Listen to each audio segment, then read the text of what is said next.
It's 8:09. Now on to things we need to know about rebuilding after a major disaster in 2012. Specifically, actually, we're off to Haiti now. Mark Mishmash, who is helping out with architecture for humanity. He's from Unitec in Auckland as well, and he's an architect, of course, and he joins us in Haiti today. Hello to you, Mark. Hi, Glenn. How you doing? Very, very good. Thank you very much. And specifically, whereabouts in Haiti are you? Right now, we're just outside of Port-au-Prince. I'm at the residence where we're staying with the students.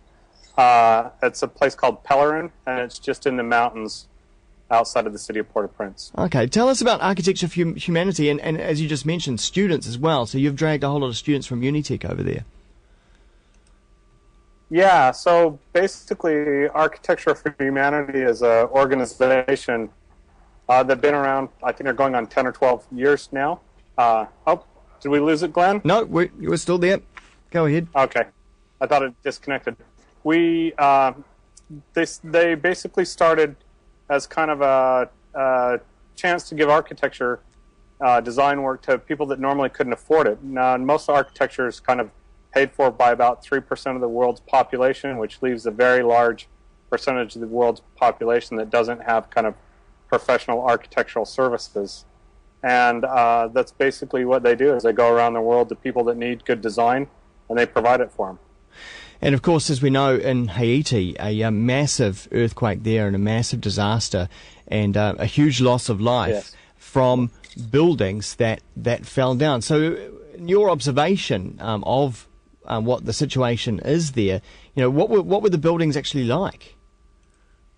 Well, most of the buildings are really informal structures. The real problem in Haiti, the disaster in Haiti was not really the earthquake. The disaster was poverty. It was a government that didn't work. It was infrastructure that didn't exist. It was people that actually were afraid of the government. When they kind of asked the government for things, they could actually have the government turn on them. And so they preferred not to have any involvement with their government at all. And so there were no building codes, no building regulations, no real formal land ownership. And so people basically housed themselves by building whatever kind of structures they could. And most of those structures were very inadequate. So very, very little regulation at all. Yeah, no engineering really whatsoever to speak of. And a lot of cutting corners, a lot of things where they would make their own bricks and blocks on the side of the street. How we have little pop-up shops in New Zealand that might sell books or something. They'd find a pile of rubble and get some concrete and make a bunch of blocks and sell it, and they were really inferior. But I suppose in some ways that's a level of innovation to be admired, though, and shows the character of the people. If it worked, it would be. Yeah, the Haitians are very entrepreneurial. Everybody's trying to sell something, and everybody's got a business. I don't know very many people that work for anybody other than themselves. But the fact of the matter is when you're dealing with structures, especially when people's lives depend on it, they need to be done correctly. And that's what Architecture for Humanity is doing here. Their kind of motto here is "Bâtir bien," which is build well. And are you specifically looking at public buildings? What we've been involved with Unitec and the students here has been two fairly large projects for the students to get involved in. They were actually given a lot more responsibility than I was initially led to believe. One of them's had to do with social and economic mapping of some of the rural areas, the areas that haven't had as much attention from the media, and they were kind of outside of the main funding streams with the NGOs, the non-government organizations. And the second one is actually working with some of the school projects and doing some documentation to try and help raise funding to build schools. And what kind of solutions can Architecture for Humanity offer? Basically what they've done is, again, building is actually kind of easy to do it right. The hard part really is getting the infrastructure there, which is, in this case, we have to kind of teach the people how to build right. They have a long tradition, a broken tradition of building inadequately. And so one of the things that they're doing that's been very successful, at least coming from my background in construction, is actually teaching people, Haitians, local Haitians, how to build. They employ local Haitians for all their construction projects. They don't bring people in from foreign countries to build buildings. And then they're kind of working directly with community groups. And so it's all kind of grassroots design, and they're basically empowering communities to help rebuild on their own. If you ask a Haitian what the number one thing they need, it isn't a house, it's a job. And that's kind of one of the things they're doing, is kind of job creation, skill building, job training. And then they basically said their goal is to work themselves out of a job within the next 3 to 5 years.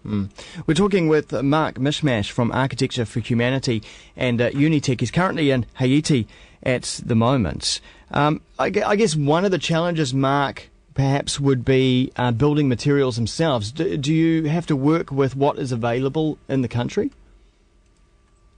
Yeah, that's been one of the very big challenges from the people I've spoken with, not just Architecture for Humanity, but some of the other people that are doing construction, some of the other engineers. And they said that the real challenge is actually trying to find the right material. They do make it here, it's available here, but you have to be very careful and you have to be very conscious. You have to kind of go to the job sites, spend quite a bit of time on the ground to make sure that you're not actually getting something that's inferior to what you paid for and what you ordered. Because even in a highly regulated environment like New Zealand, we have, this leaky building problem. One can only imagine the sort of minefield of issues that you have to negotiate over there. Yeah, exactly. And the problem that's here too is that there's not really that government that functions all that well. So they don't really have a building council to go to. There's no building permit process. Anybody can call themselves an architect. Anybody can call themselves an engineer. Anybody can build a house. And so there's no regulation or oversight or anything to help protect the consumer. Mark, I hear that you had an interesting day in Haiti there yesterday. Yeah, one of the things that's happened with Haiti is that a lot of celebrities from the United States, Shakira and Ben Stiller and a bunch of other people have really got involved over here and using their name as leverage to help raise some funding. Yesterday we had an opportunity to go around and see some different projects, some aid relief work that's going on throughout the country. And as it so happened, we managed to run into Ben Stiller. He runs the Stiller Foundation and was out here looking at some stuff to potentially get some construction going under his name. There does seem to be this reasonably strong tie between American celebrities and that region. Why is that? I'm not quite sure why that is, but Sean Penn has a big camp here. They run a clinic and a huge kind of, for lack of a better term, refugee camp that's just down the road. Like I said, there's a lot of people that just come down here and are involved in it. The former President Clinton is quite involved in work over here, and it seemed to draw quite a bit of attention. So I think one of the reasons it's drawn attention is because it's got the highest discrepancy between, or the second highest in the world, between poverty and the wealthy. All the wealth is controlled by about 0.3% of the population, and about 98% of the population's in poverty. So they have a middle class of only a couple of percentage. So looking forward to 2012, is the reconstruction effort there speeding up? Is it getting better? What will we see in Haiti? Well, what I've actually been pretty surprised at is we've seen a little bit of change since we've been here. Some of the areas that we drive by on a daily basis have basically been tent villages, and some of that has been coming down as I've been able to move people into more permanent housing. But the reality of the situation is Haiti's a country that doesn't have a single sewage treatment plant. They don't have a single water purification infrastructure that's run by a government agency. They don't have a garbage collection system. They don't have running water. We've been mapping an area called Villa Rosa, and it's an informal settlement on a hillside. It started in about the 70s, but it really kind of boomed in the 90s. There were no planning, no zoning, and basically it doesn't have a single sewer line or a single water line or a single power line that runs into the development. And I've been told that there's something in the neighborhood of about 8 or 10,000 people that live there. Wow. Are there lessons for other areas in the world where there have been disasters? I mean, are there lessons for Christchurch? Yeah, I think one of the things that's very different from Christchurch here is that New Zealand has a functioning government. They have a functioning infrastructure. And the real lesson to learn is that as bad as Christchurch was, and as many buildings are as damaged in Christchurch as there are and that have to come down still, basically the buildings did their job and they saved a lot of lives. There were a large number of people that died in Christchurch, but in Port-au-Prince, over 300,000 people lost their life from the first earthquake, from the first big major shock. And something like 2 million people were displaced and are still displaced today, 2 years later. And so I think the big lesson really is to avoid just enormous disasters is you have to have a functioning system, a functioning government. You have to have a system that works to begin with.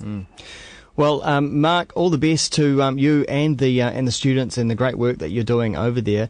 Thanks so much for your time. Glad to do it. That is Mark Mishmash from Unitech and Architecture for Humanity joining us in Haiti.